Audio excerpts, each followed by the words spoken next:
아무도 예상하지 못했다. 연병장 한복판에서 대령에게 함부로 던진 한마디가 한 훈련병의 운명을 송두리째 바꿔놓게 될 줄은. 그는 끝까지 자신이 누구를 건드렸는지조차 모른 채 날뛰었고 그 오만의 대가는 생각했던 것보다 훨씬 크고 처절하게 돌아왔다. 다음 이야기가 궁금하시다면 지금 바로 채널 구독해주세요. 이 영상을 어디서 보고 계신가요? 무료로 할 수 있는 소중한 응원, 더 좋은 이야기로 보답하겠습니다. 멈춰. 거기 연병장의 흙바람 사이로 서늘해진 목소리가 파고들었다. 소란스럽던 주위가 일순간 얼어붙었다. 수백 명의 훈련병과 조교들의 시선이 연단 뒤쪽에서 걸어나오는 한 여자에게 꽂혔다. 누구십니까? 흠칫 놀라 얼어붙은 조교 한 명이 말을 더듬었다. 그녀는 침묵한 채 성큼 걸음을 옮겼다. 전투 발자국 소리가 맥박 소리처럼 규칙적이고 위협적으로 울렸다. 그녀의 어깨에는 대령 계급장이 차가운 가을 햇빛을 받아반짝이고 있었다. 70특임대 최정예 요원 출신이자 대한민국 최연소 연대장으로 부임한 박지윤이었다. 그녀의 두 눈이 머문 곳에는 어이없는 광경이 펼쳐져 있었다. 신병놈 하나가 장교들의 멱살을 잡고 흔들고 있었고 그 주위에는 겁을 먹은 동기들이 수군거리고 있었다. 땅바닥엔 소대장의 모자가 짓밟혀 흙투성이가 되어 뒹굴었다. 멱살을 쥐고 있는 훈련병 한도준이었다. 국내 굴지의 대기업 셋째 아들이라는 이 녀석은 입대 첫날부터 아나무인으로 유명했다. 야, 정우진 중위, 내가 말했지. 우리 아버지가 누군지 알면 넌 이따위로 못한다고. 어디서 감히 나한테 엎드려 뻗쳐를 시켜. 미쳤어. 한도준은 씩씩거리며 핏대를 세웠다. 귀싸대기를 맞은 듯 정우진 중위 한쪽 얼굴이 붉게 부어올라 있었다. 간부의 권위가 훈련병의 돈자랑 앞에서 처참하게 무너진 순간이었다. 정중위는 분함에 입술을 깨물면서도 혹시라도 부대에 누가 될까봐 주먹을 꽉 쥐고 견뎌내고 있었다. 이 꼴을 지켜보던 박지윤의 눈빛이 매서워졌다. 그녀는 조용히 하지만 거침없이 그들 사이로 파고들었다. 이거 아주 재미있는 상황이군. 낮지만 힘있는 목소리에 한도준이 고개를 휙 돌렸다. 뭐지? 아줌마는 뭔데 참견이야? 순간 연병장 전체에 침묵이 흘렀다. 조교들의 얼굴이 하얗게 변했다. 지휘관에게 아줌마라니. 하지만 박지윤은 눈 하나 꿈쩍하지 않았다. 도리어 입가에 차가운 미소를 띄었다. 아줌마라. 바깥에서는 그렇게 보일 수도 있겠지. 하지만 군대에서는 아냐. 박지윤은 정우진 중위의 멱살을 잡고 있는 한도준의 손목을 눈빛으로 가리켰다. 그 손 3초 안에 풀지 않으면 평생 숟가락 들기 어렵게 만들어주지. 허참. 이 아줌마가 진짜. 한도준은 코웃음을 치며 잡고 있던 멱살을 더욱 세게 조였다. 놈은 자신의 집안만 믿고 눈앞에 여자가 누군지 알아볼 생각조차 하지 않았다. 아줌마 이름 뭐야? 내가 전화 한 통이면 당신 옷 벗기는 건 일도 말이 채 끝나기도 전이었다. 쾅! 둔탁한 소리와 함께 한도준의 몸이 허공으로 붕 떴다가 바닥에 내꽂혔다. 눈 깜빡할 사이에 벌어진 일이었다. 박지윤이 한도준의 손목을 채어 비틀며 다리를 걸어 넘어뜨린 것이다. 707 시절 수없이 연습했던 호신술이었다. 군더더기 없이 깔끔하고 치명적이었다. 으악! 내 팔! 내 팔! 한도준이 비명을 지르며 바닥을 뒹굴었다. 박지윤은 표정 변화 없이 널브러진 한도준의 가슴 위에 전투화를 가볍게 올렸다. 이윽고는 허리를 숙여 그와 눈을 맞췄다. 군대에는 두 종류의 인간이 있어. 지시하는 사람과 순종하는 사람. 넌 오늘부터 확실하게 후자가 되는 법을 배우게 될 거다. 이거나 너 누군지 알아? 우리 아빠가 네 아버지가 누구든 상관없어. 이곳은 지금 대한민국 육군 제보병사단 신병교육연대고 나는 이곳의 지휘관 연대장 박지윤 대령이다. 박지윤은 발끝에 약간 힘을 실어 한도준을 눌렀다. 억눌린 비명이 한도준의 입에서 터져나왔다. 게다가 너는 지금 상관폭행, 항명 근무지 이탈 미수 혐의로 내 앞에 누워있는 범죄자일 뿐이지. 이제야 상황 파악이 된 한도준의 두 눈이 하얗게 질렸다. 주위를 둘러보았지만 아무도 그를 도와주려 하지 않았다. 반대로 훈련병들의 눈빛에는 시원함이 서려 있었다. 박지훈은 시선을 돌려 굳어버려 있는 윤태영 대위를 쳐다봤다. 자신의 참모이자 믿음직스러운 후배라고 믿어왔던 그였다. 그렇지만 윤 대위 눈동자가 불안하게 요동치고 있음을 박지훈은 본능적인 감각으로 포착했다. 윤 대위 냅. 연대장님 윤태영 대위가 깜짝 놀라면서 차렷 자세를 취했다. 이 자식 당장 끌고 가서 영창에 넣어 군기 교육대 입소 절차 밟고 헌병대에 정식으로 수사 의뢰해. 상관 폭행에는 무관용 원칙이다. 저기 연대장님 한도준 훈련병은 신분이 꽤 특수해서 상부의 지침을 확인해 봐야 할 것 같습니다. 섣불리 영창을 보내면 나중에 골치 아파질 수도. 윤태영 대위가 말꼬리를 흐리며 곤란한 표정을 지었다. 박지훈의 미간이 꿈틀했다. 군인의 원칙보다 외부의 압박을 먼저 걱정하는 태도 평소에 그답지 않았다. 지시? 내 명령이 곧 지시야. 군대 위에 재벌 있어? 즉시 집행해. 박지훈의 호령에 윤태영 대위는 할 수 없다는 듯이 고개를 숙였다. 알겠습니다. 장관, 헌병대에 인계하겠습니다. 조교들이 뛰어나와 바닥에서 앓고 있는 한도준을 일으켜 세웠다. 한도준은 잡혀가면서도 화에 받친 목소리로 소리를 질렀다. 박지훈, 너 용서 안 해. 내일 태양은 절대 못 볼 줄 알아. 똑똑히 기억해도.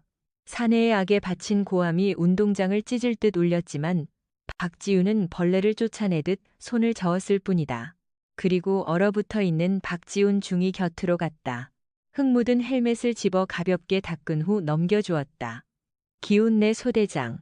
고맙습니다. 대장님 볼 낯이 없네요. 박지훈 중위가 훌쩍이며 시선을 바닥으로 떨구었다. 병사들 면전에서 겪은 수치심에 속이 엉망진창이 되었을 거다. 박지훈은 지친 그의 어깨를 꽉 쥐었다. 무력의 주먹을 쥐지 않고 인내한 것은 결코 약해서가 아니다. 네가 입은 이 제복의 참된 가치를 지켜낸 것이지. 자네는 오늘 훌륭한 리더의 명예를 지켜냈어. 박지윤의 다정한 위로에 박중희의 눈가가 촉촉해졌다. 당장 의무실로 가. 경위서도 정확히 남겨둬. 이에이. 거짓 없이 전부 써. 뒷수습은 내가 할 테니까. 박지윤은 박중희를 의무실에 보낸 다음 연단 위로 성큼 올라갔다. 수백의 훈련병들이 쥐죽은 듯이 그녀를 주시하고 있었다. 전원 정렬.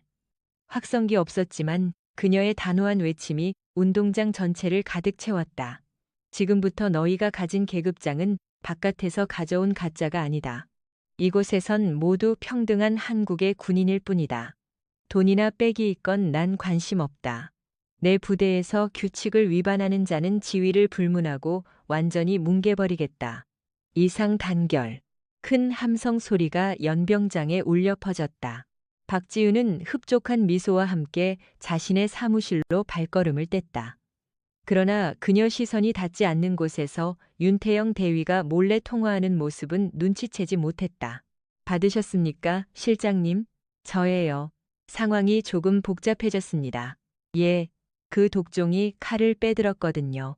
예, 명심하겠습니다. 계획대로 움직이겠습니다. 윤태영의 음성은 어둡고 교활했다. 본격적인 전쟁은 지금부터가 진짜 시작이었다. 지휘관실에 들어선 박지윤은 창밖을 보며 긴 숨을 뱉었다. 책상 위에는 방금 헌병에 넘겨진 한도준의 조사 서류가 덩그러니 놓여 있었다. 어쩐지 예산액이라고 보기엔 달랐다.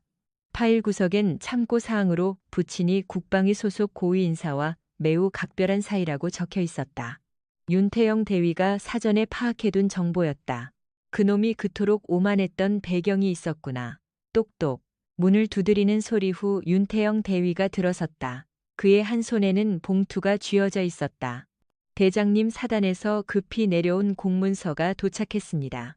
읽어봐라. 박지윤은 의자에 털썩 앉으며 말했다. 한도준 건으로 과도한 대처라는 비판이 일 수 있으므로 처벌을 미루고 상위 부대의 내사를 먼저 수용하라는 지시문입니다. 그 후 윤태영은 잠깐 머뭇거리는 기색을 보이더니 서류 한 장을 마저 꺼냈다. 대장님이 한도준을 구타했다는 고발장이 신문고에 접수됐다고 합니다. 3주 진단 기록도 동봉되어 있는 상태입니다. 박지윤은 차가운 냉소를 쓱 흘렸다. 발생한 지 1시간도 채 안 된 사건이었다. 병원 기록에 민원이라니 꽤 빠르군. 완전히 벼르고 있었어. 어쩌실 작정이십니까? 이제라도 한도준을 치료실로 넘기고 가족에게 전화해 원만히 수습하는 척이라도 취해야 윤대위. 박지윤이 말을 막았다. 그녀의 시선이 날카롭게 번뜩였다. 양보는 없다.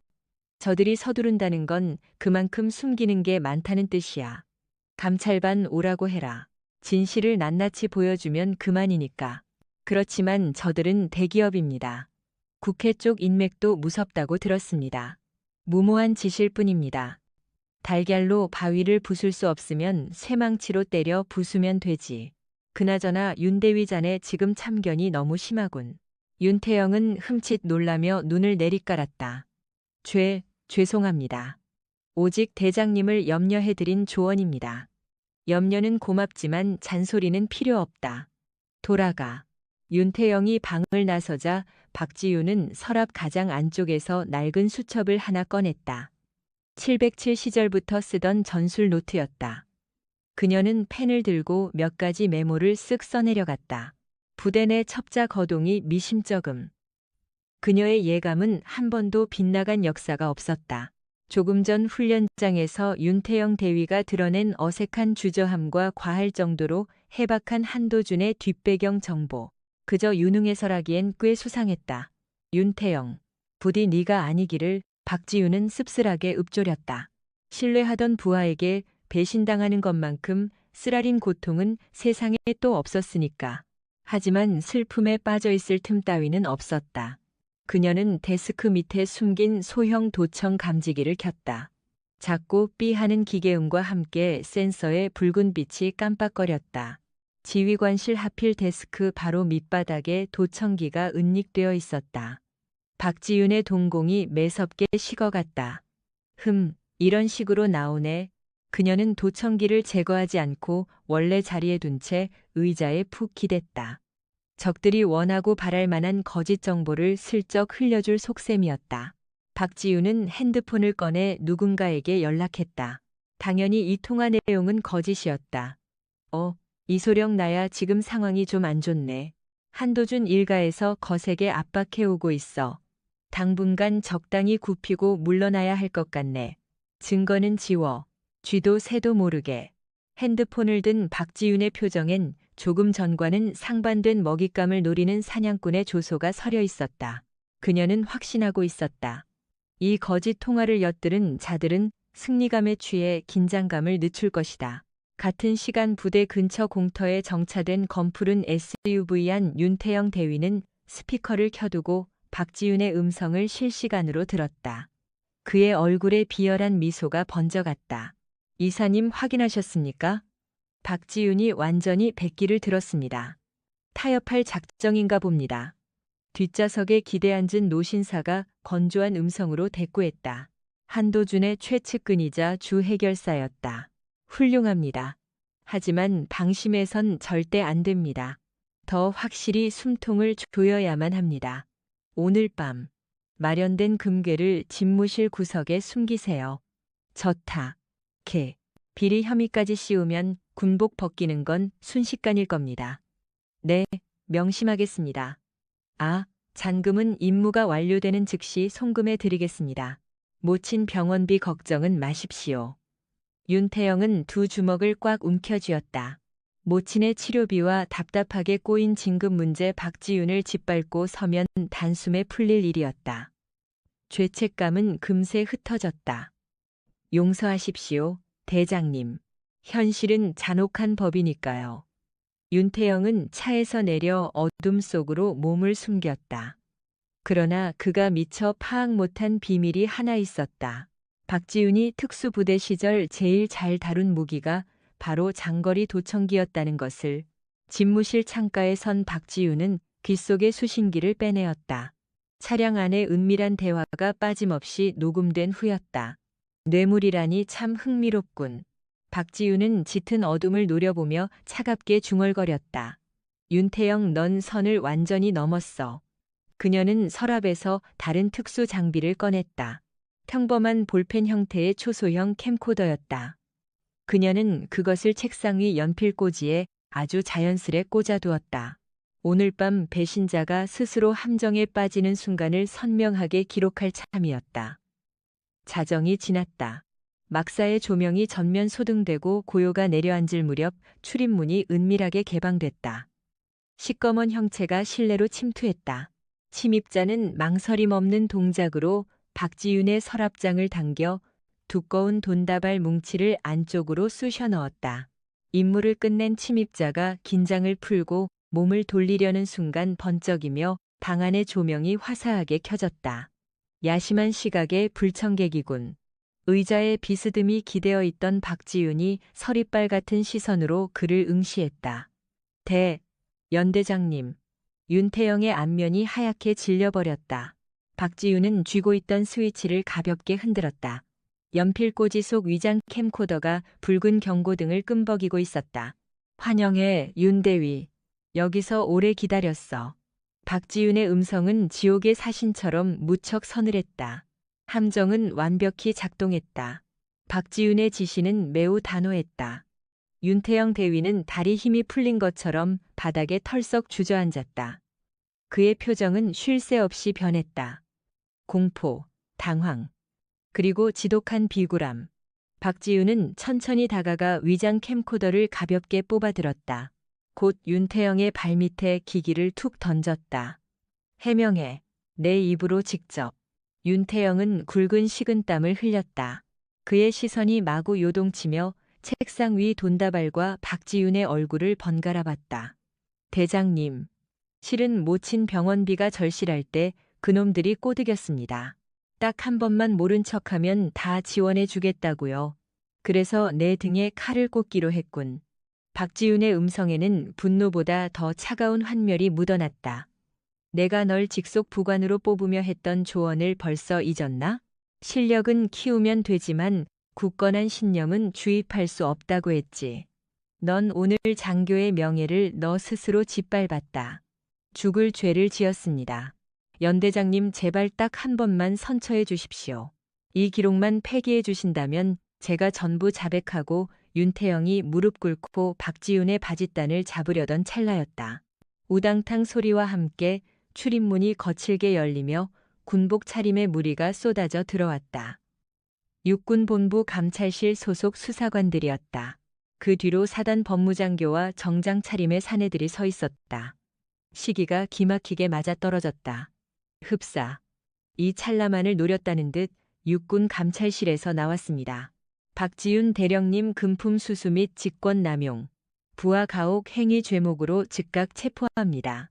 수사관이 체포영장을 들이밀었다. 박지윤은 난입한 침입자들을 보며 실소를 터뜨렸다. 꽤 신속하네. 총알 배송이 따로 없군. 당장 물증부터 찾아. 서랍장 안쪽부터 샅샅이 뒤져 수사관의 호통에 요원들이 늑대떼처럼 달려들었다.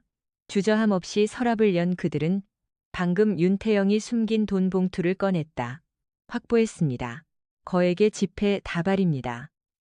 수사관은 득이양양한 미소를 띠며 박지윤을 쏘아봤다. 박지윤 대령, 이제 현행범으로 덜미가 잡혔소. 더 변명할 구멍은 전혀 없군요. 부하에게 폭행을 지시하고 뒤로 검은 돈을 받다니. 군인의 수치요. 박지윤은 침묵하며 바닥에 엎드린 윤태영을 가만히 내려다봤다. 윤태영은 수사관이 들어오자마자 태도를 싹 바꾼 채였다. 그는 벌벌 떨며 고개를 들지 못하는 듯 쇼를 벌이고 있었다. 윤대위, 네가 제보한 그 내용이 진짜인가? 감찰관이 윤태영에게 물었다. 윤태영은 박지윤의 시선을 피하며 떨리는 입술로 답을 했다. 네, 맞습니다. 대령님이 시킨 일입니다. 한도준 훈련병을 혼내주라고. 게다가 저 돈은 입막음용으로 주신 돈입니다. 소름이 돋는 모함이었다. 박지윤은 쓴웃음을 지었다. 윤태영은 살고자, 아니, 모친의 치료비를 위해 양심마저 팔아넘겨 버린 것이다. 흥미롭군. 정말 완벽한 스토리야. 박지윤은 반항을 접고 두 팔을 내밀어 주었다. 위병이 걸어와 그녀의 양손에 철고랑을 채웠다.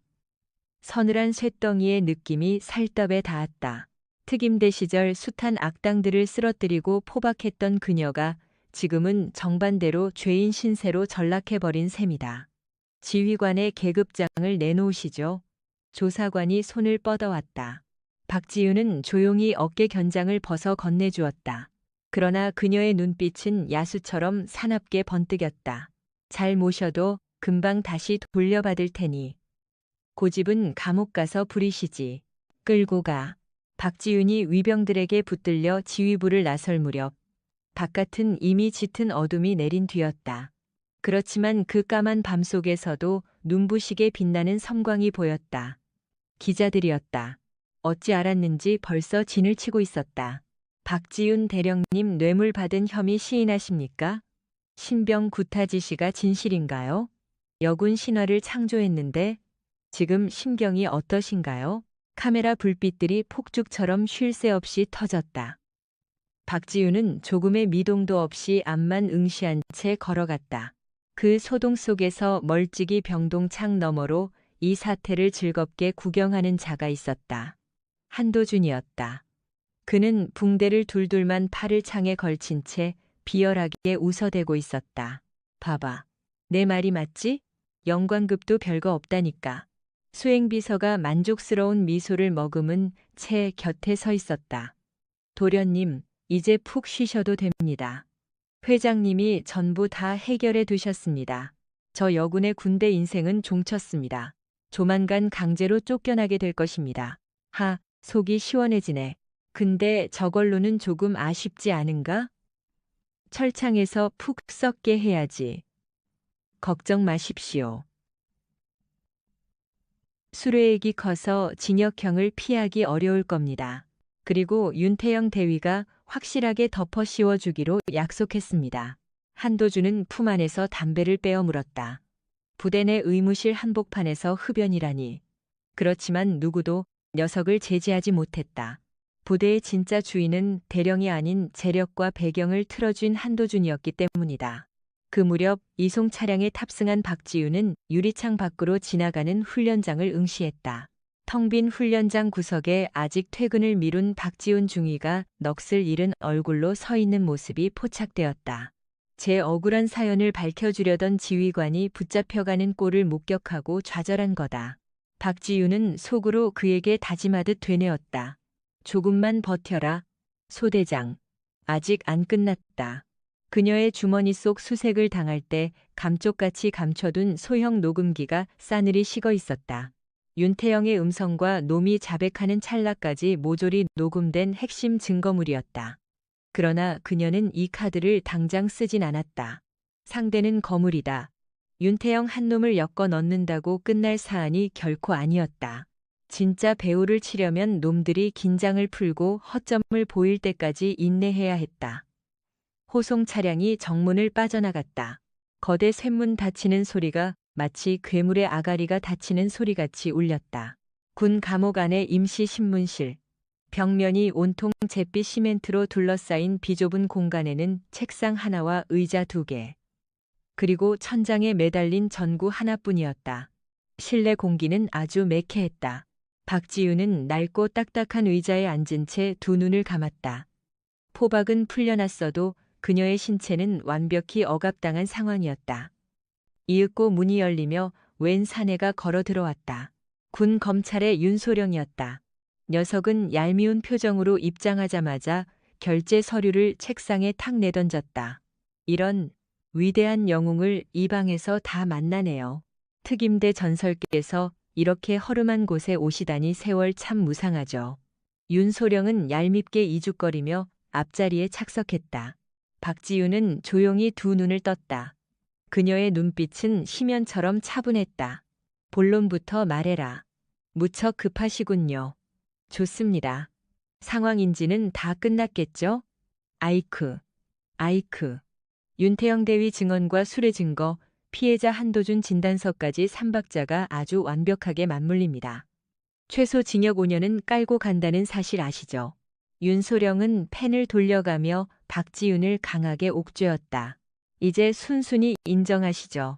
상부에서도 잡음 커지는 건 꺼리십니다. 적정선에서 타협하고 전역하는 걸로 치면 집행유예로 빼줄 수도 있거든요. 예. 피차 골치 아픈 일은 만들지 맙시다. 박지윤은 윤소령을 무표정하게 응시했다. 그녀의 시선은 놈의 이름표와 살짝 삐뚤어진 넥타이, 불안스레 요동치는 손끝을 천천히 훑고 지나갔다. 심리전 달인인 그녀의 시각에 저 녀석은 약점투성이었다. 윤소령, 아주 초조해 보이네.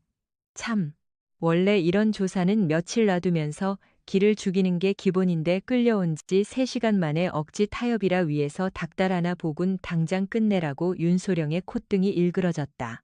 허를 찔린 것이다. 사실 한도준 쪽에서는 언론이 더 귀찮아지기 전에 박지윤을 파면시키고 서둘러 덮어버리라고 압박하고 있었다. 이봐 대령 지금 주제 파악이 잘 안 되나 본데 당신은 도간에 든 쥐야. 구출할 사람 아무도 없다고. 윤소령이 탁자를 치면서 소리를 질렀다. 하지만 박지윤은 코웃음만 가볍게 내뱉었다. 도간의 쥐라. 글쎄 내가 보기엔 자네가 도간에 갇혀 있는 것 같은데. 참나. 한도준 측이 군 수뇌부 장성들을 싹 다 쥐고 흔드는 건 알지? 그래서 정복과 헌병대 법무팀까지 한 통 속으로 굴러가는 거겠지. 아무리 그래도 너희는 큰 실책을 하나 저질렀어. 박지윤은 턱을 살짝 채 얼음장같이 속삭였다. 날 열받게 한 것. 윤소령은 순간 온몸에 소름이 돋는 걸 느꼈다. 맨몸인 그녀가 뿜어내는 살기는 벼려진 칼날과도 같았다. 그는 헛기침을 뱉으며 어색함을 무마하려 애썼다. 참나, 참나. 끝까지 현실 부정을 하시겠다. 알겠소. 어디 갈 때까지 가보지. 윤태영 대려와 윤소령이 호출기에 대고 소리쳤다. 이윽고 윤태영 대위가 수사관에게 붙들려 들어왔다. 그의 표정은 하루아침에 넋이 나간 듯 초췌했다. 박지윤과 시선이 얽히자 그는 흠칫하며 시선을 피했다. 자, 윤대위. 상관 면전에서 다시 읊어봐. 그 뇌물 누가 챙기라고 했어? 장부 조작 누가 시켰어? 윤소령이 윤태영을 몰아붙였다. 윤태영은 침을 삼키며 덜덜 떨었다. 저기 박지윤 연대장님이 지시하셨습니다. 저는 시키는 대로 했을 뿐입니다. 모기만한 음성이었지만 뜻은 뚜렷했다. 성.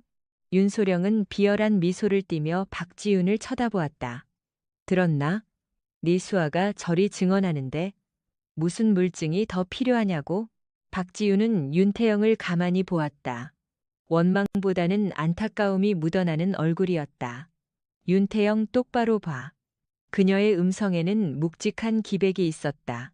윤태영은 보이지 않는 힘에 당겨지듯 시선을 슬며시 올렸다. 내 동생 병원비 5천만 원이 급박했나? 윤태영의 동공이 심하게 흔들렸다. 어떻게 그 비밀을 캤는지 경악하는 기색이었다. 그 돈 갚자고 양심을 버렸지. 동정은 가. 그래도 선을 넘었어. 넌 제복을 입었다. 장교는 어떤 순간도 신념을 저버려선 안 돼. 닥쳐. 웬 훈계질이야? 윤소령이 성질을 냈다. 그럼에도 박지윤은 뜻을 굽히지 않았다. 윤대위. 아직 돌이킬 기회는 있어. 사실을 털어놔. 쟤네가 널 보호할 것 같아? 날 치우고 나면 다음 재물은 너야. 장기말처럼 쓰이다. 처참히 폐기 처분될 거다. 윤태영의 시선이 마구 흔들렸다. 내심 그 역시 무서웠다.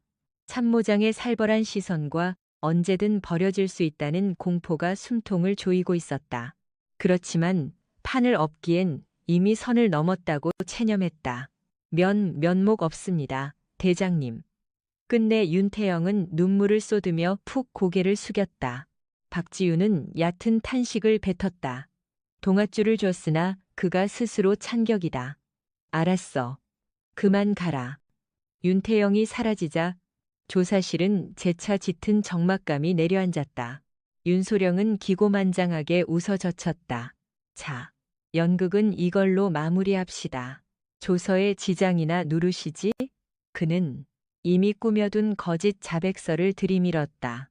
박지윤은 서류를 쳐다보지도 않고 밀쳐버렸다.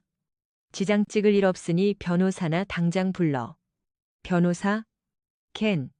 어느 미친놈이 당신 사건을 맡겠어? 이미 매스컴에 쫙 깔렸는데. 부패 장교 박지윤 폭군. 온 국민이 당신을 쓰레기 취급하며 미친 듯 물어뜯고 있단 말이오. 그거야 까봐야 알지. 내가 부를 사람은 푼돈 받는 변호사가 아니야. 박지윤은 주머니를 뒤져 명함 한 장을 꺼내 탁자 중앙에 툭 던졌다. 특수부대 시절 그녀가 사지에서 구출해준 VIP 중 한 명. 현재 국내 1위 대형 로펌 수장에 오른 거물 변호사. 법무법인 태양의 대표 변호사. 정재윤. 윤소령이 명함을 보곤 비웃음을 흘렸다. 정재윤. 그 거물 인사가 왜 너 같은. 설마 진짜. 폰 줘. 내 선임권이니까. 윤소령은 떫은 얼굴로 핸드폰을 넘겨주었다. 박지윤은 곧장 번호를 쳤다. 통화 연결음이 채 2번 울리기도 전에 상대가 즉시 응답했다. 네, 정재윤입니다. 나 박지윤. 옛 빚 갚을 때다 재윤아. 수화기 너머로 잠시 정적이 맴돌더니 곧 반갑고 당황한 기색의 답변이 돌아왔다. 떡배님, 어찌 된 겁니까? 기사 보고 놀랐습니다. 일이 꽤 꼬였어. 파리떼가 너무 지저분하게 꼬여서. 대청소가 좀 필요해. 선배가 청소라니. 스케일 장난 아니네요. 알겠습니다. 당장 출발하죠. 주소 어딥니까? 제5보병사단. 수사대. 신문실. 참, 올 때 방송국 애들 싹 끌고 와. 제대로 불을 지르게. 통화를 마친 박지윤의 표정에 다시 여유로운 미소가 번졌다. 그녀는 얼빠진 표정의 윤소령을 보며 느긋하게 입을 뗐다. 자, 이제 반격 개시해볼까? 같은 시각 부대 밖에서는 다른 움직임이 시작되고 있었다. 한도준의 부친이 사주한 조폭들이 박지훈 중위의 시골집에 들이닥쳐 겁박하고 있었다. 아들 군생활 꼬이지 않게 만들고 싶다면 합의서에 지장 찍으십시오. 거절하면 아드님 군대 안에서 변사체로 발견될 수도 있습니다. 박지훈의 두 부모는 두려움 속에서 도장을 쥐었다. 그 순간 대문이 거칠게 열리며 정장 차림의 건장한 사내들이 쏟아져 들어왔다. 뉘십니까? 정재윤 변호사님 명을 받고 왔습니다. 박지훈 중위님 가족들 안전을 책임지러 왔습니다. 이들은 박지윤이 미리 준비해둔 안배였다. 한도준 무리가 피해자를 구슬리고 위협할 것을 내다보고 정재윤에게 연락하기 전 특수팀을 파견한 것이다. 과거 707 시절 한솥밥을 먹었던 지금은 사설 용병 회사에 소속된 고수들이었다. 취조실한 박지윤은 벽시계를 올려다봤다. 초침이 자정을 향해 돌고 있었다. 한도준. 그리고 그 뒤에 숨은 늙은 영감들. 오늘 밤 푹 자둬라. 내일부터는 잠들기 어려울 테니까. 그녀의 대반격은 이제 막 시작되고 있었다. 조용하지만 가장 뼈아프게. 이것이 707의 방식이었다. 취조실의 쇳문이 거친 소리를 내며 열렸다. 윤소령이 흠칫 놀라 뒤를 텐 돌아보았다. 헌병들이 막아설 새도 없이 깔끔하게 빗어 넘긴 머리에 비싼 양복을 쫙 빼입은 사내가 거침없이 걸어 들어왔다. 그 뒤로 서류를 든 보조 변호사 3-4명이 그림자처럼 바짝 붙어왔다. 법무법인 정의의 수장 정재윤 변호사였다. 누구십니까? 여긴 민간인이 맘대로 들어올 수 없는 대한민국 헌법 제12조. 누구든 체포 또는 구속을 당한 때에는 즉시 변호인의 조력을 받을 권리를 가진다. 군 검찰이 헌법 위에 있습니까? 정재윤은 윤소령의 말을 귓등으로 흘리고 박지윤 곁에 털썩 주저앉았다. 이어서 윤소령을 향해 명함을 휙 하고 날렸다. 박지윤 대령의 전담 변호사 정재윤입니다. 현 시간부로 진술 거부권을 행사할 것이며 위법한 강압 조사에 대해선 당장 법적 책임을 묻겠습니다. 윤소령의 안색이 붉게 달아올랐다. 정재윤은 법조계에서 이름만 대면 다 아는 무패 전설이었다. 그가 나섰다는 건 이 사안이 단순한 군대 내 횡령 스캔들을 완전히 벗어났음을 뜻했다. 변호사 선생 단단히 오해하는 모양인데 여긴 군부대야. 게다가 이 여자는 현장에서 잡힌 현행범이야. 정재윤이 헛웃음을 지었다. 압수영장도 없이 한밤중에 뒤지면서 피의자 기본권조차 짓밟고 억지 자백을 받아내는 게 군법의 원칙입니까? 바깥을 한번 보시죠. 정재윤이 턱짓을 하자 보조 변호사가 패드를 윤소령 코앞까지 들이댔다. 디스플레이에는 헌병대 정문을 꽉 채운 수많은 언론사 중계차와 취재진이 라이브로 송출되고 있었다. 707 전설의 추락인가? 음모인가? 박지윤 측 대형 로펌 참전 진실 공방 점하 벌써 민심이 요동치고 있습니다. 윤소령님, 이 일 혼자서 감당할 수 있습니까? 1. 윗대가리 명령만 따르다 덤터기 쓰는 사람은 결국 당신이 될 텐데요. 윤소령의 동공이 요동쳤다. 그가 눈치를 보며 박지윤을 살폈다. 박지윤은 여유만만하게 팔짱을 끼고 그를 응시했다. 마치 이 판 자체를 흥미롭게 즐기는 듯했다. 윤소령, 명심해라. 낭떠러지에 서 있는 건 자네라고. 박지윤은 안주머니에서 녹음기를 꺼내 책상 한가운데 내려놓았다. 이게 널 지옥불로 밀어버릴지 아니면 생명줄이 될지는 온전히 자네의 몫에 달렸어. 그 물건이 뭡니까? 들어봐. 박지윤이 시작 버튼을 눌렀다. 칙칙거리는 잡음과 함께 귀에 익은 음성이 흘러나왔다. 비서님. 예. 박지윤이 백기를 들었습니다. 오늘 밤 뇌물을 서랍장 속에 넣어두시지요. 윤태영 대위와 한도준 부친의 비서실장이 주고받은 전화 녹취였다. 뒷돈을 선물이라 속여 증거 위조를 꾀하는 음모가 여과 없이 들어있었다. 윤소령의 입이 쫙 벌어졌다.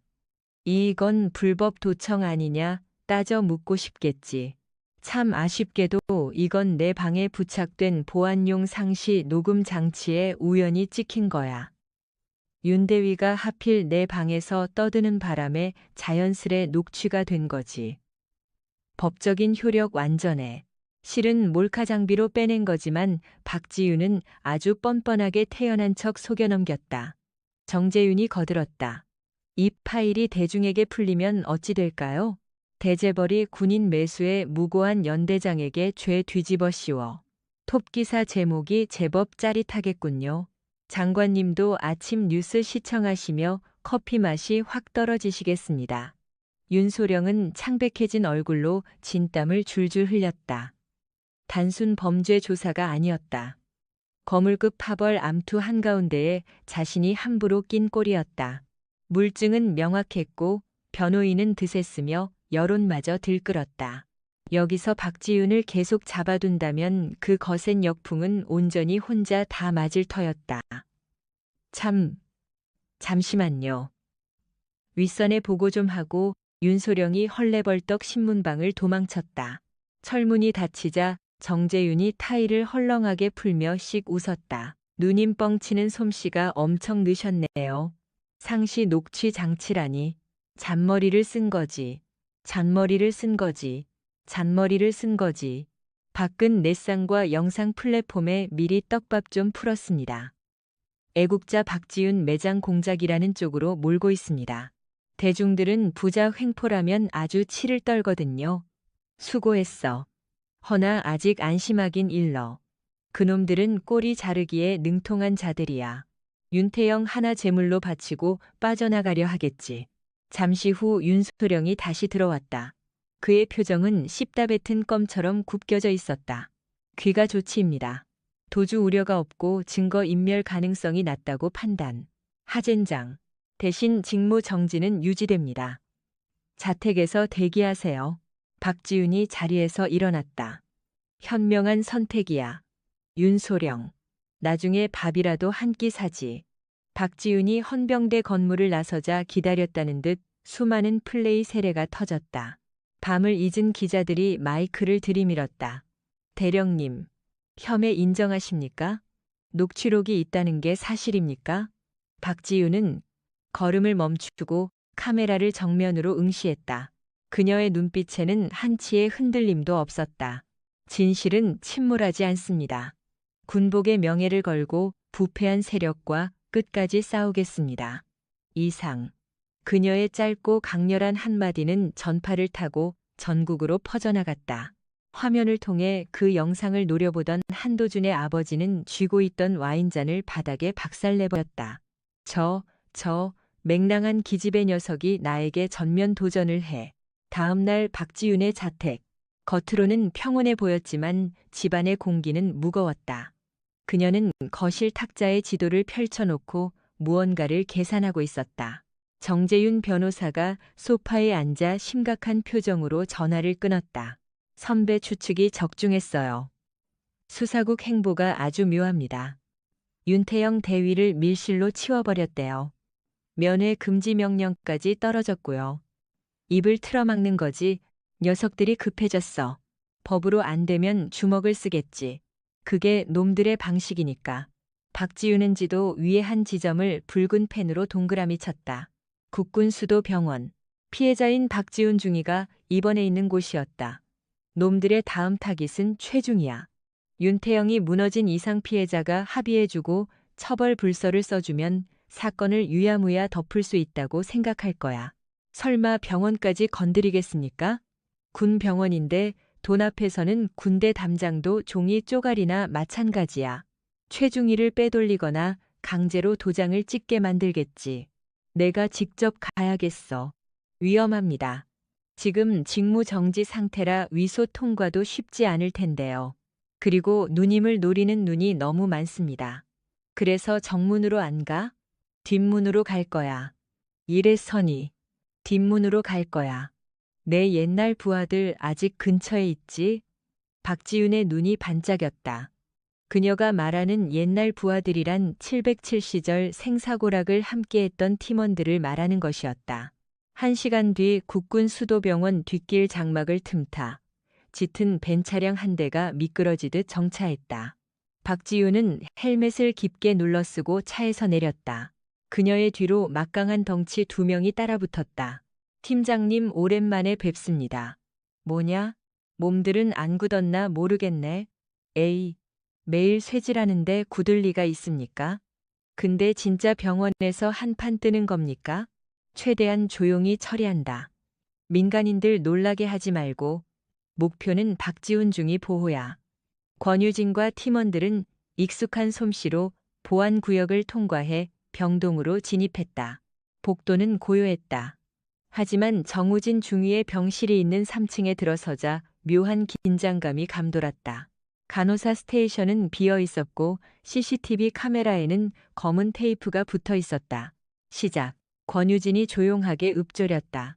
순간 통로 끝에서 짙은 정장을 걸친 거구 10여 명이 다가왔다. 손에는 강목 조각과 쇠망치 따위가 들려 있었다. 조폭들이었다. 군 병원에 깡패를 투입하다니 한도준 집안이 막장까지 갈 생각인 모양이었다. 누구냐 너희들? 맨 앞에 선 덩치가 곰 같은 사내가 험악하게 물었다. 박지윤은 천천히 모자를 벗었다. 환자 면회 시간이 지났는데 예의가 없네. 권유진 하이 여자가 제 발로 찾아왔네. 잘됐다. 형님께서 너 보이면 반병신을 만들어서라도 데려오라고 하셨거든. 사내들이 킬킬거리며 무기를 고쳐 잡았다. 수적으로는 3대 15. 절대적으로 불리한 상황이었다. 하지만 박지윤의 팀원들은 오히려 입가에 미소를 띠고 있었다. 팀장님, 몇 명씩 맡을까요? 나는 대장놈이랑 그 옆에 둘. 너희가 나머지 처리해. 알겠어. 3분 끝냅니다. 말. 이 끝남과 동시에 덩치 큰 사내가 쇠몽둥 이를 휘두르며 돌진해왔다. 촨. 허공을 가르는 소리가 났다. 박지윤은 날렵게 고개를 숙여 피한 뒤 사내의 품으로 파고들었다. 퍽. 그녀의 주먹이 사내의 명치에 꽂혔다. 억소리도 내지 못하고 사내가 비틀거렸다. 박지윤은 틈을 주지 않고 그의 팔을 꺾어 쇠 파이프를 빼앗아 바닥으로 던져버렸다. 그리고는 무릎으로 턱을 올려찼다. 거구의 사내가 종이 인형처럼 뒤로 나자빠졌다. 순식간에 벌어진 일이었다. 나머지 깡패들이 주춤하는 사이 권유진의 부하들이 늑대처럼 달려들었다. 으악! 아, 내 다리. 비좁은 통로 공간은 순식간에 난장판으로 변했다. 그럼에도 권유진 측은 총기나 칼을 쓰지 않았다. 오로지 타격기, 꺾기, 제압, 그리고 주변의 집기류를 활용한 호신술뿐이었다. 박지윤은 바닥에 식판을 낚아채 덤비는 적의 턱을 치고 링거 지지대를 발로 차서 다른 놈의 무릎을 완전히 부러뜨렸다. 그녀의 몸놀림은 춤사위처럼 날렵하면서 치명적이었다. 3분도 지나지 않은 복도에는 고통에 신음하는 불량배들만이 바닥에 널브러져 있었다. 박지윤은 아주 평온한 호흡을 유지하며 병실의 문을 열었다. 안에는 정우진 중위가 침대 구석에서 웅크리고 떨고 있었다. 잔뜩 겁먹은 눈빛이었다. 권유진을 확인한 그는 안도의 한숨을 쉬면서 기어코 울음을 터뜨렸다. 연대장님, 늦게 와서 미안해. 엄청 두려웠지? 박지윤은 다가가 최중희의 어깨를 포근히 안았다. 그 순간 박지윤의 폰벨이 울렸다. 발신자 번호 숨김, 영예감이 불길했다. 여보세요? 연대장님 저입니다. 윤태영의 음성이었다. 하지만 평소와 많이 달랐다. 울음이 섞인, 아니 삶을 놔버린 것 같은 음성이었다. 최대위, 너 지금 어딘가? 독방에 있다며 어떻게 폰을? 그건 안 중요합니다. 연대장님, 정말 미안합니다. 진짜 미안합니다. 그놈들은 악마예요. 무슨 소리야? 제대로 말해봐. 어머니 수술이 잘못됐답니다. 그리고 그놈들이 제안했습니다. 내가 모든 죄를 떠안고 죽어주면 남은 빚을 탕감해 주겠다고요. 박지윤은 순간 온몸에 소름이 쫙 돋았다.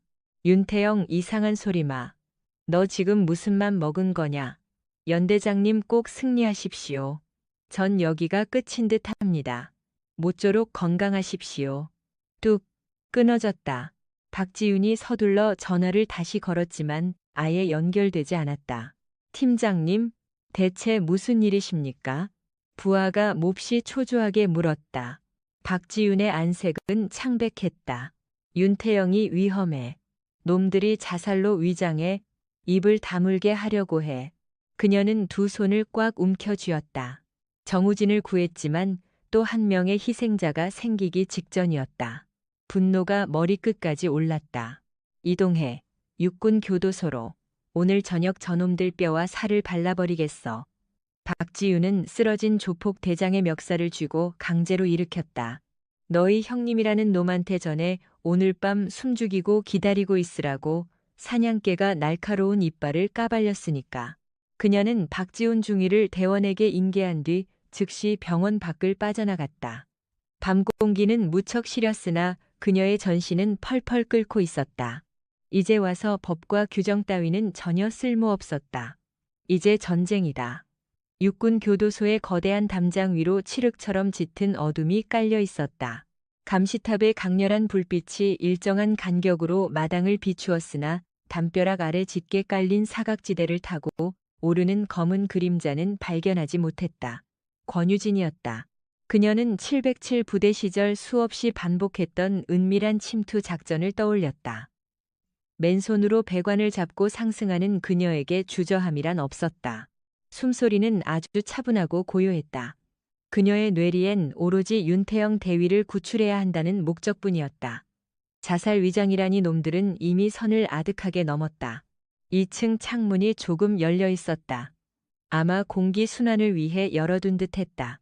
박지윤은 좁은 창문 틈으로 손을 밀어 넣어 잠금을 푼 뒤 쥐도 새도 모르게 복도 안으로 진입했다. 내부는 소름 돋게 적막했다. 야간 경계를 서야 하는 헌병들이 전혀 보이지 않았다. 정확히 말해 제자리를 비웠다.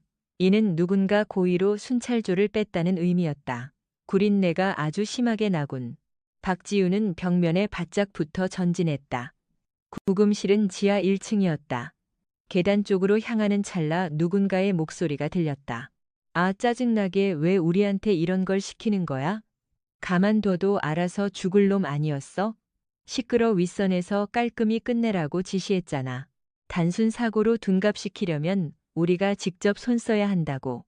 사복을 입었지만 머리 짧고 체격이 큰 사내 둘이 계단을 오르고 있었다. 헌병은 결코 아니었다. 외부에서 투입한 청부업자들이 확실했다.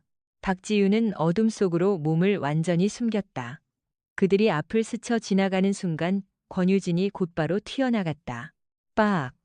예리한 수도가 뒤따르던 사내의 목덜미를 아주 완벽히 내리쳤다. 사내는 비명조차 내지 못하고 즉시 실신했다. 앞장서던 사내가 놀라서 뒤돌아보려 했으나 박지윤의 킥이 먼저 그의 복부에 꽂혔다. 커게네스 사내가 숨통이 막혀 고꾸라지자 박지윤은 놈의 머리칼을 꽉 휘어잡고 벽면에 거칠게 쳐박았다. 빨리 불어. 윤태영 방이 어딘가? 그리고 지금 안에 누가 있나? 너 대체 뭐야? 내 질문에만 대답해라. 온몸의 뼈가 부서지기 싫으면. 권유진이 놈의 손가락을 확 꺾어버리자 사내가 고통스러운 비명을 토했다. 지하 1호실 안으로 실장님이 보낸 기술자가 들어갔어. 기술자란 전문 암살자를 뜻하는 은어였다. 박지윤은 놈을 기절시켜 구석에 던져놓고 곧장 지하로 내달렸다. 이제 은밀하게 잠입할 여유 따윈 전혀 없었다. 지하 1호실 철문은 굳게 막혀 있었지만 내부에서 쿵쿵거리는 둔탁한 소리가 들려왔다. 박지윤은 손잡이를 잡았다. 굳게 잠겨 있었다. 그녀는 주머니에서 얇은 철사를 꺼내 열쇠홈에 밀어 넣었다. 707 대테러 팀장 시절 막힌 문을 여는 것은 가장 기본적인 요건이었다. 쾅! 문을 부수자마자 박지윤은 안으로 뛰어들었다. 실내 상황은 참혹했다.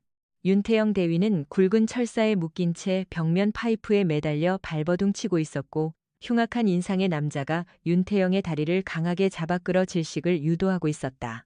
사고사로 위장하기 위해 탁자를 발로 차 넘어뜨린 직후였다. 이 쓰레기들아! 권유진의 고함에 흉악한 사내가 고개를 돌아봤다. 그는 당황하지 않고 등 뒤에서 마체테를 쓱 꺼내 들었다. 성가신 불청객이 왔네. 사내가 흉기를 휘두르며 곧장 달려들었다. 박지윤은 허리를 젖혀 칼날을 피함과 동시에 바닥에 놓여있던 쇠기둥을 집어들어 상대의 턱뼈를 강타했다. 퍽! 무거운 파열음이 울렸다. 사내가 확 휘청거리는 틈에 박지윤은 즉시 윤태영에게 다가가 그의 허벅지를 받쳐 올렸다. 철사에 가해지는 압력을 줄여 호흡을 돕기 위한 조치였다. 최대위 눈을 떠요. 컥컥. 윤태영의 안색은 이미 파랗게 질려 변해가고 있었다. 사내가 다시 무기를 고쳐잡고 박지윤의 후방을 노렸다. 박지윤은 윤태영을 지탱하느라 두 손을 전혀 쓸 수 없는 위급한 상태였다. 챙! 서늘한 칼끝이 박지윤의 어깨를 스치고 지나갔다. 전투복이 깊게 찢기며 붉은 피가 쏟아졌다. 그러나 박지윤은 신음조차 내지 않았다. 그녀는 윤태영의 골반을 축으로 삼아 반동을 이용한 발차기를 꽂았다. 강렬한 타격이 사내의 명치에 적중했다. 컥! 사내가 쿵 쓰러졌다. 그 기회를 놓치지 않고 박지윤은 철사 고리를 향해 도약했다. 그녀의 손에 쥐어진 것은 방금 사내가 흘린 마체테였다. 일격에 철사를 절단해냈다. 쾅! 윤태영이 차가운 바닥에 추락하며 격렬하게 기침을 쏟아냈다. 크, 대대장님 아무 말마. 호흡부터 박지윤은 그를 등 뒤로 보호하며 일어났다. 바닥에 처박혔던 거한이 비틀대며 몸을 일으켰다. 그의 눈이 살기로 번뜩였다. 제법이군. 계집의 몸으로 이만한 실력이라니. 하지만 넌 오늘 여기서 절대 못 살아. 사내는 안주머니에서 호출기를 꺼냈다. 외부 병력을 부를 심산이었다. 어림없는 소리. 박지윤이 쏜살같이 튀어나갔다. 찰나에 공간을 좁힌 박지윤은 거한의 팔목을 낚아채어 꺾고 무릎으로 그의 명치를 강하게 쳐올렸다. 사내의 동공이 풀리며 호출기가 바닥에 나뒹굴었다. 그녀는 흐름을 타서 상대의 발목을 걸어 넘어뜨린 후 후두부를 자비 없이 타격했다. 무자비한 기절이었다. 밀실은 다시금 무거운 침묵에 잠겼다. 윤태영은 붉은 목을 쥔 채 조용히 눈물을 쏟아냈다. 사선을 넘은 공포심과 달려와준 박지윤을 향한 무거운 죄책감이 혼재되어 있었다. 혼자 걸을 수 있겠어? 박지윤이 어깨를 부축했다. 윤태영은 떨리는 다리에 간신히 힘을 주었다. 면목 없습니다. 차라리 절 버리지 왜 오셨습니까? 죽음을 택하는 건 아주 쉬워. 죗값은 살아서 갚아. 그게 우리 특수전의 룰이다. 박지윤은 윤태영을 꽉 안고 부축해 세웠다. 그 순간 바깥 복도 끝에서 소란스러운 고함과 무장한 병력의 발소리가 맹렬히 울려 퍼졌다. 쓰러진 적들이 깨어나 비상벨을 누른 것이다. 침입자 발견. 모든 구역 봉쇄하라. 끔찍한 사이렌이 건물 전체를 쾅 강타했다. 완전한 사면 초가에 빠진 위급한 상황이었다. 그러나 박지윤의 안색은 대단히 차분했다. 정신 똑바로 차려. 특수부대식 탈출을 보여줄 테니. 박지윤은 윤태영을 끌고 건물 뒤편 하수 처리장으로 뛰었다. 그곳엔 외부와 통하는 낡은 배수관이 있었다. 악취가 진동하는 좁은 길이었지만 유일한 탈출구였다. 어서 내려가. 윤태영을 배수관에 밀어넣고 박지윤이 돌아봤다.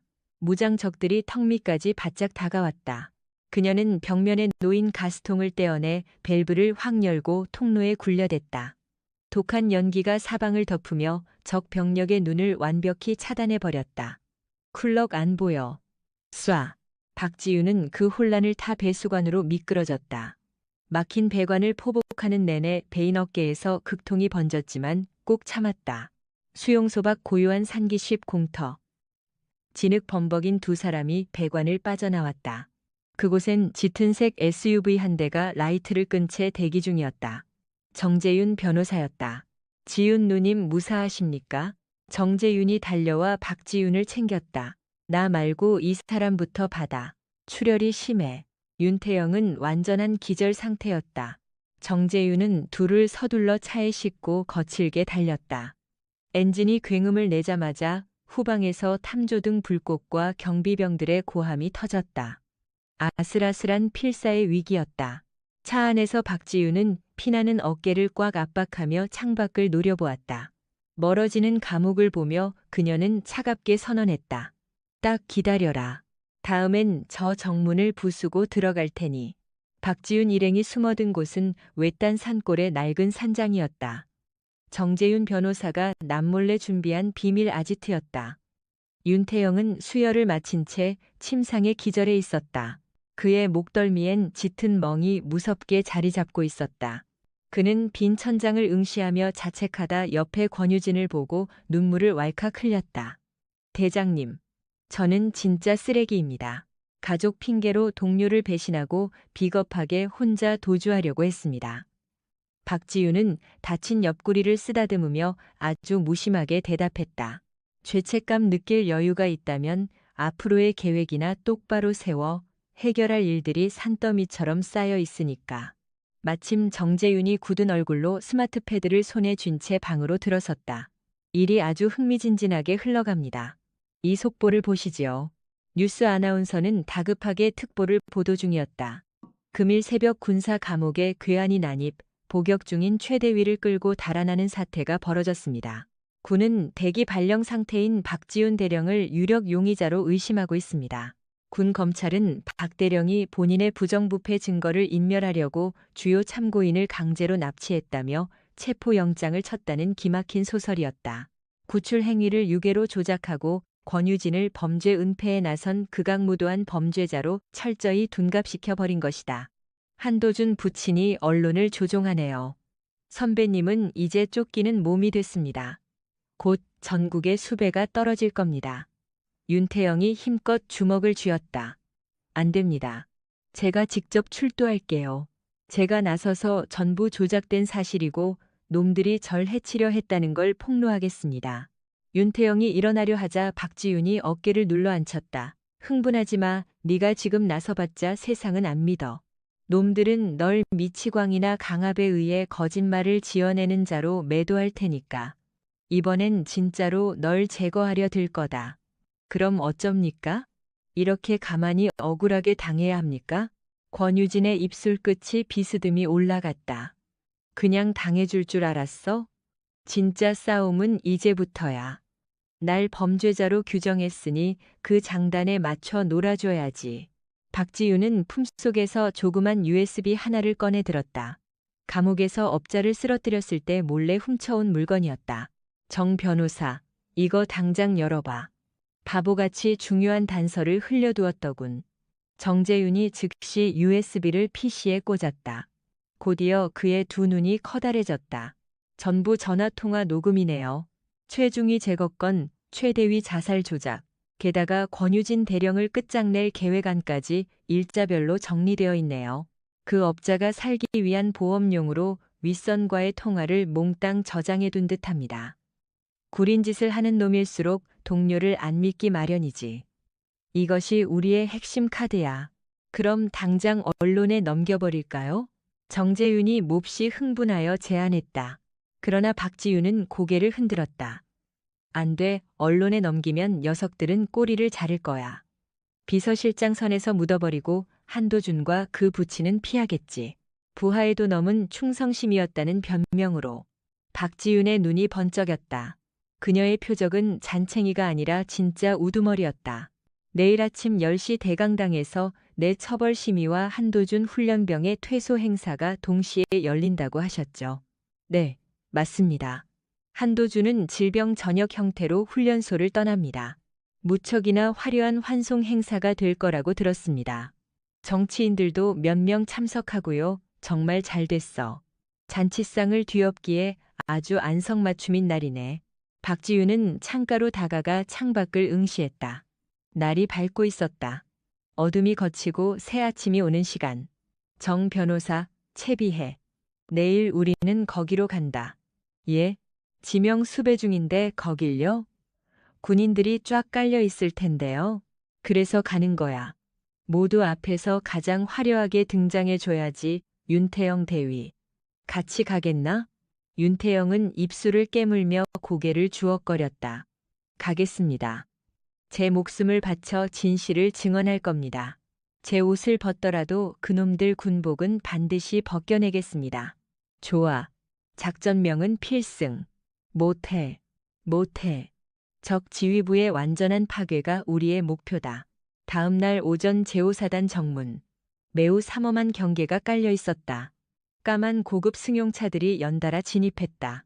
한도준의 부친과 국방위 소속 의원들, 또 비서실장이 하차했다. 그들은 서로 손을 맞잡고 아주 느긋하게 미소를 짓고 있었다. 장 의원님, 멀리서 오시느라 수고 많으셨습니다. 우리 도준이가 병이나 조기 전역을 하게 되어 애통할 따름입니다. 아유, 별 말씀을요. 병영 생활이 고됐나 보죠. 그런데 그 여자는 잡았답니까? 곧장 잡힐 겁니다. 독 안에 쥐니까요. 금일 징계위에서 파면하고 잡히는 즉시 군사재판으로 넘겨서 확실히 쓴맛을 보여주겠습니다. 비서실장이 옆에서 한마디 보챈다. 그들은 완벽한 승리를 믿고 있었다. 강당 안은 사람들로 인산인해를 이뤘다. 무대 위엔 한도준 전역과 권유진 징계 절차라는 플래카드가 매달려 있었다. 기이한 풍경이었다. 무대 위엔 그로 이섰다를 한편에서는 악당을 위인처럼 떠받들고 다른 편에서는 위인을 악당으로 몰아 매장하려는 모순된 자리. 사단장이 마이크를 쥐었다. 지금부터 식을 거행하겠습니다. 바로 그때였다. 쾅 거대한 출입문이 파열음과 함께 활짝 열렸다. 실내의 모든 시선이 출입구로 쏠렸다. 어둠을 가르면서 선 세 사람의 그림자들, 뚜벅뚜벅, 발걸음결이 침묵을 깨고 울려 퍼졌다. 예복을 차려입은 권유진이 여유롭게 걸어 들어오고 있었다. 그녀의 주변에는 정재윤 변호사와 팔에 깁스를 감은 윤태영 대위가 서 있었다. 아니, 권유진 여기까지 어찌? 한도준의 후견인이 의자에서 벌떡 일어났다. 경호팀장의 안색이 하얗게 변했다. 경비들이 기겁하며 저들을 쫓아내려 했으나 박지윤의 안광에 쫄아 뒷걸음쳤다. 박지윤은 무대 중앙에 다가가 멈춰섰다. 그녀는 진행자의 마이크를 낚아채었다. 삐익 확성기 소음파 소리가 구경꾼의 귓등을 때렸다. 박지윤은 진지에 숨어있는 대장을 지켜보듯 한도준의 후견인과 경호팀장을 강렬하게 쏘아보았다. 지각해 미안합니다. 핵심 인물 항시 나중에서 나타나는 법이거든요. 장내에 파문이 일었다. 언론인이 사진기 버튼을 홀린 듯이 찍어댔다. 참, 지금 법적 심판을 개시해볼까나? 이곳 정말 놀라운 비리 파일 묶인 자료가 2개 있는데 권유진이 가졌던 녹음기를 훌쩍 치켜 올렸다. 저 속의 감춘 실체를 알고 나면 오늘이 현장이 그자들의 파티장이 아니라 무덤자리 될 겁니다. 한도준의 안색이 절망에 무너내렸다. 권유진의 눈빛은 이 이전 누구의 냉랭이 날카로웠다. 방언은 끝났다. 지금부 단죄의 순간이었다. 야, 전현 빨리 치워. 뭔 멍 때려요? 쫓아내. 한도준의 후견인이 미친 고함을 질렀다. 그의 점잖던 체면은 산산조각 부서졌다. 경호 팀장의 손짓에 맞춰 준비했던 용역 불량배들이 무대를 향해 와 몰려들었다. 녀석들 군대도 순경도 아닌 철저히 싸움을 위해 불려온 건달들이었다. 무대 위로 박지윤은 눈 하나 깜짝 안 했다. 그녀의 눈은 달려드는 늑대떼를 상대하는 투우사처럼 냉정했다. 정대리인 최대위 모시고 뒤로 피신해 있어. 대장님은 방역 좀 할 거야. 박지윤은 지지대 쇠기둥을 꺾어들었다. 거대한 무쇠기둥이 소녀의 손에서 왱울리는 진동을 내며 돌았다. 제일 세게 무대 위로 펄쩍 뛰어온 용역놈이 철권을 던졌다. 박지윤은 상체를 가볍게 숙이고 쇠기둥 끝단 모서리로 그놈의 복부를 후려버렸다. 으악! 단발성 고함과 같이 맨 앞선 녀석이 바닥 아래로 처박혀 죽었다. 장내는 쑥대밭으로 변했다. 방송국 놈이 보기 드문 장면을 담느라 카메라를 번쩍였고 신병아이와 하객들은 비명을 지르며 소란 피웠다. 용역놈들 멋혀? 그 미친 계집애 치워 통제실 뛰가 전원 끊어 경호팀장이 소리쳤다. 그러나 통제실로 뛰가던 용역 잡놈은 길목에서 튀어나온 우람한 남자들에게 가로막혔다. 권유진의 구대원들 707 특수요원이었다. 여보, 잡놈들 통제부 왜 진입 제한 못 본겨? 통제부 근처에도 지독한 몸싸움이 일어났다. 무대 위는 박지윤의 무대되었다. 소녀는 무리의 적을 향해서 조금의 두려움도 없었다. 예복 복장이라 몸놀림이 답답할 수도 있었나. 소녀의 주먹은 무서웠고 파괴적이었다. 조르기, 메어치기, 명치 강타.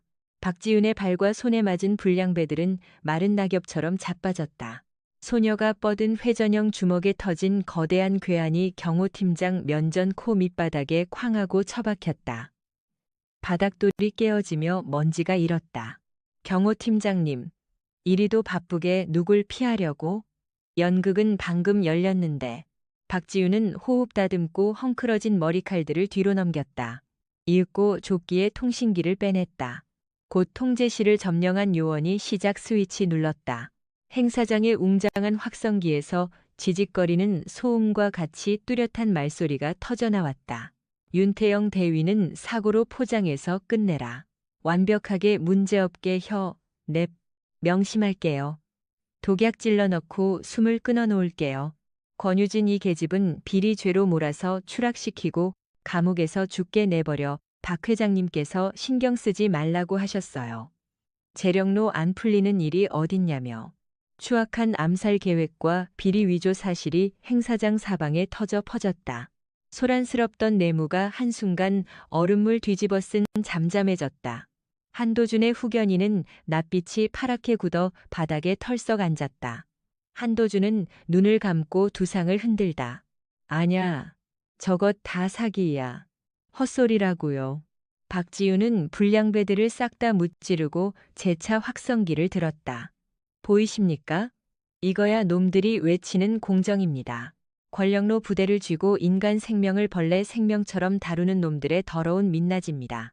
소녀는 등 뒤에 숨은 윤태영 대리에게 눈짓했다. 윤태영은 두려운 몸짓으로 무대로 올랐다. 놈은 팔을 동여맨 낡은 깁스를 느리치 찢었다. 검붉게 상하고 뼈가 다친 칼날 흔적이 튀어나옴. 회중에서 한숨이 쏟아내렸다. 나는 박지윤 장군님의 신복 윤태영 군인입니다. 이 녹음기의 당사자는 나를 해치려 했단 자객과 경호 팀장입니다. 나는 부에 넋이 빠져 상급자 버렸었고 이 대가로 완전 팽을 당해 숨질 뻔했습니다. 윤태영은 핏물을 닦으며 입을 열었다.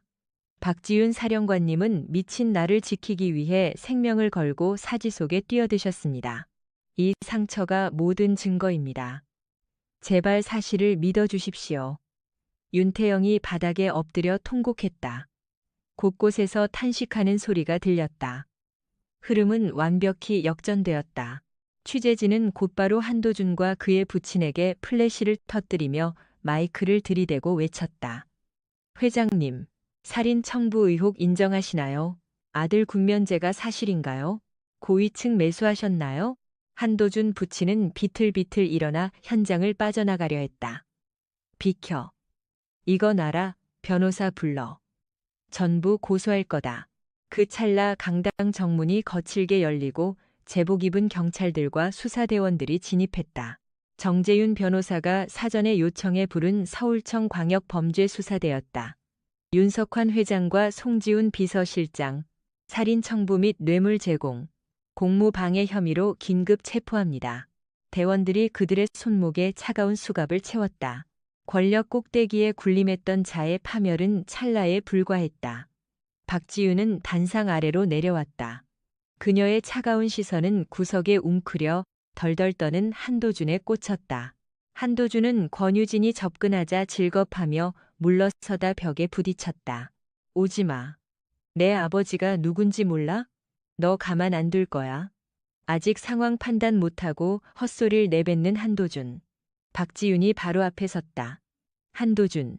박지윤은 한도준의 전투복에 붙은 제대 대기자 마크를 사정없이 떼어버렸다. 넌 집에 못 가. 훈련병부터 다시 구르렴. 아, 이번엔 군부대가 아니라 교도소에서 구르겠구나 받아라. 나 환자라고. 의병 제대야. 환자? 방금 도망치는 폼이. 완전 올림픽 금메달감이던데. 정상인 거 다 증명됐어. 넌 병역 기피와 하극상 무고죄로 군법회의에 서게 될 거다. 군 교도소 짬밥이 입에 맞을지 참 궁금하군. 권유진의 기세에 짓눌린 한도준은 끝내 바지에 실례를 하며 털썩 주저앉았다. 살려주십시오. 내가 잘못했어요. 제발 한 번만요. 사과는 피해자 본인에게 해. 그가 널 용서할지는 의문이지만 박지윤은 차갑게 뒤돌아섰다. 가장 뒷줄에는 휠체어에 앉은 박지훈 최중희가 자리하고 있었다. 그는 눈시울이 붉어진 채 박지윤을 향해 깍듯하게 거수경례를 했다. 박지윤도 그를 향해 답례했다. 강당을 꽉 채운 훈련병들이 약속이나 한 듯 다 함께 일어나 박수를 쳤다. 와, 권유진, 권유진. 뜨거운 박수갈채는 함성이 되어 장내를 꽉 채웠다. 이는 정의가 이겼다는 환희이자 참된 리더를 향한 찬사 그 자체였다. 박지윤은 가벼운 웃음을 띠며 그들의 열광에 화답했다. 기나긴 사투가 마침내 끝이 났다. 하지만 그녀의 전투는 완전히 종결된 게 아니었다.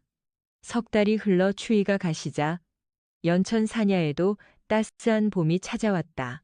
사단 신병훈련소의 연병장에는 푸른 잎사귀들과 함께 새 생기가 가득 넘쳐났다. 박지윤은 집무실 창문 곁에 서서 훈련장을 굽어보았다. 양 어깨 위에는 빛나는 대령 마크가, 가슴에는 훈장이 반짝였다. 흘러간 석 달은 거센 폭풍우 같은 나날이었다. 한도준 일가는 철저히 파멸했다. 박 회장과 비서실장이 청부살인과 뇌물 죄목으로 구속 재판을 받으며 기업의 부패가 잇따라 터져 그룹 전체가 와해될 지경에 처했다. 한도준은 군사법정에서 징역 3년이 확정되어 군 교도소에 수감되는 신세가 되었다. 매일 밤마다 울부짖으며 아버지를 애타게 찾는다고 전해졌다. 가벼운 노크 소리와 함께 박지훈 중위가 걸어 들어왔다. 이제 그에게 휠체어는 없었다. 기력을 되찾고 소대장 자리로 돌아온 모습이 아주 듬직했다. 단결 대장님 찾으셨습니까? 오 최중희 컨디션은 어떤가? 은혜 덕에 완전히 다 나았습니다. 다시 병사들과 땀 흘려 뛰니 살맛이 납니다. 정우진 얼굴엔 그늘이 하나도 없었다. 그는 권유진 덕에 명예를 회복했고 보상금도 받았다. 하지만 무엇보다 그를 기쁘게 한 건 다시 군복을 차려입고 떳떳한 군인으로 살 수 있다는 사실이었다. 잘됐군. 참, 혹시 윤태영 소식은 들었어? 정우진의 안색이 순간 굳어졌다. 윤태영 대위는 동기를 참작받았지만 처벌을 완전히 면할 수는 없었다. 그는 1년 6개월형을 선고받고 감옥에 수감 중이었다. 네, 최근에 면회 다녀왔습니다. 표정이 무척 평온해 보였습니다. 모친 수술도 정재윤 변호사님 도움으로 잘 마쳤다고 하더군요. 출소하면 시골로 낙향해 농사 지으며 어머니를 모시고 살 예정이라고 했습니다. 알았어. 모든 죗값을 치르고 나오면 소주라도 한잔하자고 전해. 알겠습니다. 참, 연대장님, 사단장님께서 방금 찾으셨습니다. 이번 장성 진급 심사 때문에 박지윤은 미소 지었다. 이 사건으로 그녀는 국민적 영웅으로 떠올랐다. 악습을 뽑은 진정한 참군인 707여왕. 언론은 매일 찬사를 보냈고 국방부도 무조건 진급시켜야만 하는 분위기였다. 원스타 승진은 이미 기정사실과 다름없었다. 알았어. 갔다 올게. 수고해. 박지윤은 정모를 쓰고 집무실을 나섰다. 복도를 걷자 병사들이 힘찬 목소리로 경례를 외쳤다. 단결. 수고하십니다. 그들 눈빛엔 짙은 존경심이 고스란히 배어 있었다. 과거의 두려움과 강박감이 아닌 기대와 희망이었다. 훈련장으로 향하자 시원한 바람이 불어왔다. 마침내 신병 수료식이 거행되고 있었다. 6주간의 힘든 훈련을 끝낸 신병들이 늠름한 모습으로 정렬해 있었다.